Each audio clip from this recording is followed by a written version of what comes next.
Good evening, Blue Nation. Welcome back to another episode of the Mersey Blue podcast, sponsored, of course, by the amazing Andy's Man Club. So before I even say anything else tonight, I'm just over the moon we beat that Geordie shite. I fucking hate them with a passion. Little fans, little club, they're bigger than us. When you've got your 9 league titles, 5 FA Cups, European trophy and a shit ton more, come back. Up the fucking Mackhams. That's where I sit. Okay, so with me tonight, as always, is my wingman. We've got Carlos. How are you, kid?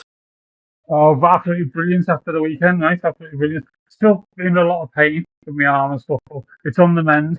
I went to the hospital today and they said it's healing well. Just got to keep practicing, keep going with the physio and stuff, which I'm back there tomorrow, so, and then can finally get back to work. Excellent. Great to have you back, mate.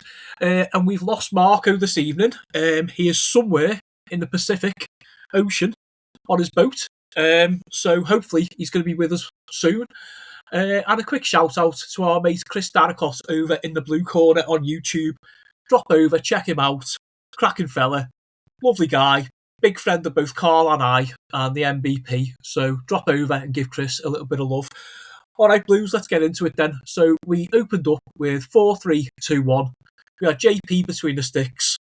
Big Jake out at right back. Tarkowski and Branthwaite in the middle. And Mikolenko playing left back. In front of them, Jimmy Garner, Idrissa Garner Guy. Then our front three, Dwight McNeil, Keenan Dewsbury Hall and Ilian Njai. All backing up Beto. So first half starts, kicks off. And there's a couple of early chances for Everton. 9 minutes, Illy missed a shot after a nice pass in from Garner Guy. A couple of minutes later, Dwight McNeil shoots wide when found again by another pass from Garner. And then 20 minutes, the breakthrough comes. Everton win a corner. Jimmy Garner plays a beautiful little ball in, and it's met by the head of Jared Branthwaite. He hits it with like a glancing header, and the ball just flies right past the keeper. 1-0 to the Blues, and we are away. As is, Everton aren't we, as Marco always says. Newcastle grab an equaliser. Tonali passed the ball in from the edge of the area. There's Ramsey. He just smashes a shot from the D. Past Pickford, and he scores. I mean, fair dues. It was a good shot, to be fair. 1-1. And then, surprise of the afternoon for me. 34 minutes. And Beto gets the ball. He passes it to McNeil, who's on the edge of the area. McNeil just unleashes a fucking thunderbolt. Too powerful for the goalie. He just parries it out. And lo and behold, there's our Beto on the rebound. 2-1 Everton. And that was about all she wrote for the first half. Left me very, very happy, considering a mate of mine, Alan, and I know he's listening tonight. He's a big Newcastle fan. So we had a little bit of fun with that one. Carlos, give us your thoughts. Absolutely brilliant, mate. From minute 1 to certainly minute 30, 35. First half, we dominated, as you say, created some early chances. Ilian Njai early on. James Garner was pulling the strings as he has been all season. And if he doesn't get player of the year and doesn't get into the next England team, it's beyond me as to why you pick someone like Elliot Anderson over him at the minute, because he's on fire. And as you say, we had a few chances. He had no shots. And then after 19 minutes, we got the corner.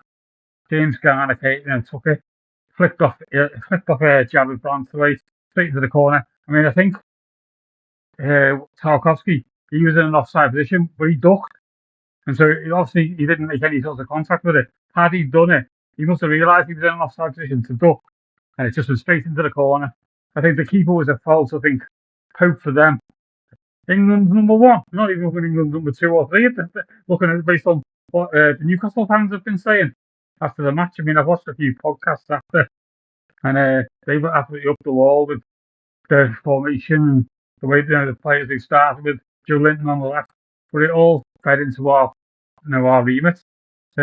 As you say, after about 30 odd minutes, they got the equaliser. Ramsey deflected off Jared Branthwaite, so Pickford was unfortunate with that. I think if it had been on target and knocked up the deflection, he might have had a better chance of saving it. That was 1-1. And then Everton doing a non-Everton thing and going straight up the other end and scoring. As you say, McNeil with his right foot as well, which is he's not known for, has a shot. fucked up by Cope, which we were all buzzing about, and I couldn't believe it. Johnny on the spot, Beto, I couldn't believe he got there. He seems to be just like, he was so determined to get there and stick it in, the 2-1. And at half time, I was absolutely fucking buzzing. Absolutely buzzing. 2-1 to Everton at half time. Absolutely brilliant. I just hoped that we could hang on to the second half and go on and get these vital 3 points. Because although we haven't played well in previous games and stuff, and we haven't had the best record, we're still in that bunch. And it was vital that obviously this game on Saturday was a win. So absolutely made up at half time. Yeah, couldn't agree more, mate. Absolutely fantastic. Always lovely to do one over Newcastle. Okay, on that happy note, guys, we'll take it over to our sponsor, the amazing Andy's Man Club.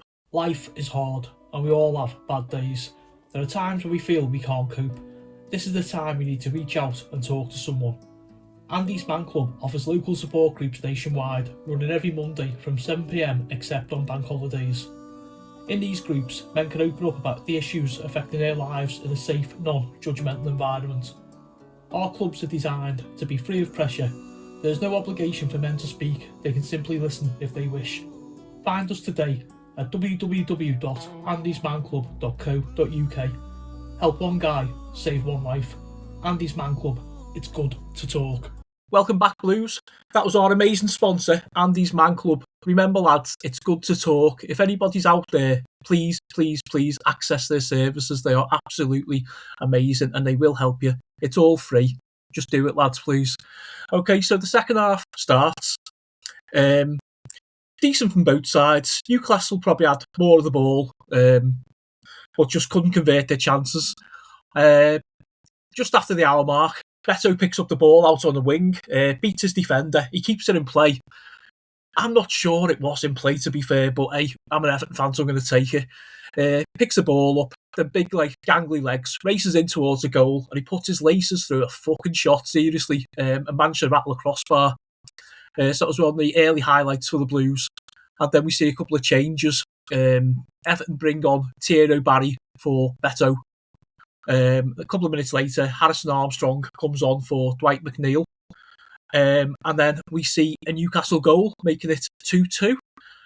Joe Linton it is. He pulls the ball up, plays it back to Murphy, who's on the edge of the area. He hits a volley 20 yards out. Fucking sporty. The ball deflects off James Tarkowski, past JP, into the net. 2-2. Them's the breaks. And then we get a little bit of a smiling moment. That cocksucker, Anthony Gordon, he loses the ball under pressure from Illy Njai. Njai finds KDH. He plays a perfect little pass across the 6-yard box, and it's almost comical. Thierry Barry is bundled over by the defender, and as he rolls, the ball just connects with him and just goes into the back of the net. It couldn't happen to a nicer side. And then the highlight of the whole fucking game for me, 4 minutes into injury time, save of the season. Save of the season. Anyone who's seen it will agree with me. Tonali, ball is bobbled round in the area, comes out, and he hits the most perfect volley you're going to see. I swear to God, if he'd have scored it, it would have been one of the goals of the season. It was an absolute laser, only to be met by a flying JP. How the fuck? Even now, I don't know how he got his hand to it. I think he parried it up onto the bar, but absolutely unbelievable. Kept the points together for the Blues, and a really, really good win in one of our new favourite grounds, St James's Park. Carl, give us your thoughts. Yeah, again, I mean, we started off a bit slower than we did in the first half, but we got that chance to do better. And I thought from a couple of angles, I thought it was out. But then I seen one angle, and it looked about 90% out, but just a little bit in. So the cluster still cut the ball, hadn't fully gone across the line. It was still passes in. I think he should have just took his time a little bit more and stuck it in the right-hand corner. He went for power, chipped it over the goal. He banked rocketed against the crossbar, and that was so unlucky. That would have been like 3-1.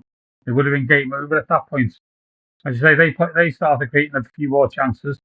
Joe Linton got the ball, crossed it to Murphy, and he rallied it in with a deflection, 2-2. We pretty much go down the other end and score, what seems to be the winning goal. Anthony Gordon, I should say, another fantastic game for him against the Blues. So after he fucking made up, he loses out to Illy and Njai. What a through ball pass he made to Dewsbury Hall again. KDH and Illy both had brilliant games. I mean, even Dwight McNeil, he wasn't the best player. And when I saw him on the team sheet, I was like, oh my God, what the fuck's going on here? But he passes it to KDH, crosses the ball. It was definitely, I mean, either way, it would have been a goal. He gets bundled over, hits it on the arse and goes in.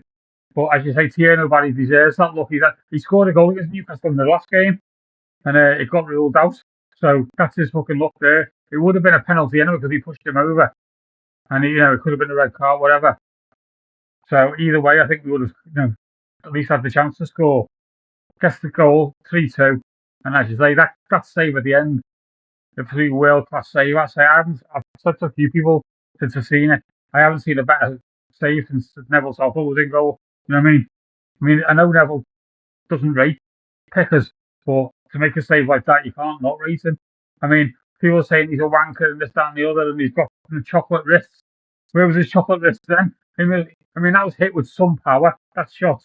And for him to parry it and not to hit his hand and go in, because it was hit with that much power and pushed it onto the crossbar.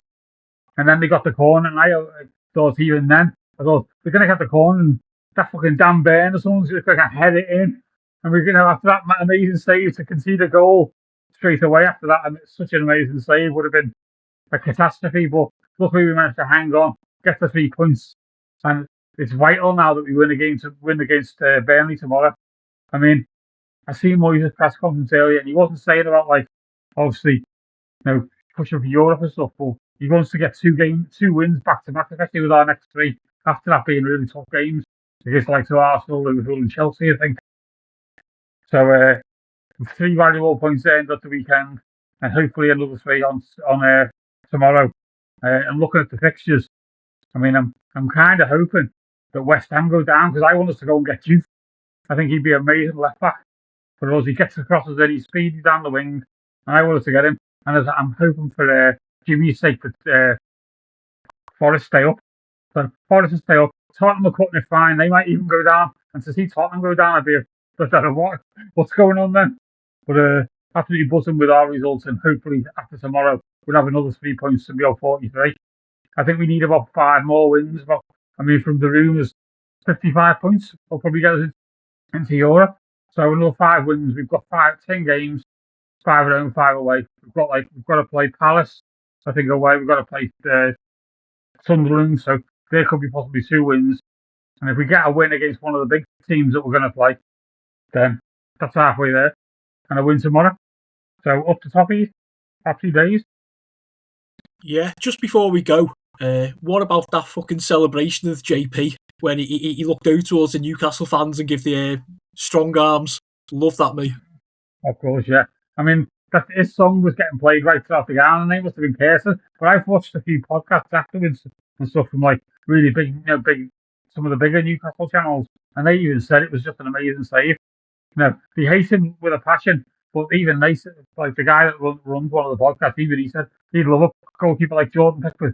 They've got Pope who's shit and he want him out, and they've got fucking the guy that was at Arsenal. What's his fucking? I can't think of his fucking name. The shit keeper at Arsenal. So they're saying they're desperate to get a new keeper in the summer, and maybe even get rid of the manager as well. Oh well, do you know what? Fuck him. Up the Mackhams and up those toffees. Yeah. So we're going to leave it there for tonight, guys. Carl, absolutely amazing, mate, to hear that you're feeling better and you're back on the show with us regularly now. Yeah, that's it. Yeah, I'm on the mend now, so I've got back. I couldn't get me painkillers, but I managed to get them now. So happy days. I say I'm back in work hopefully Wednesday. So all onwards and upwards. Yeah. With that in mind, then, guys. Marco, you're somewhere out in the Pacific Ocean, mate. We miss you. Get your ass back on the show soon, and up the fucking toffees.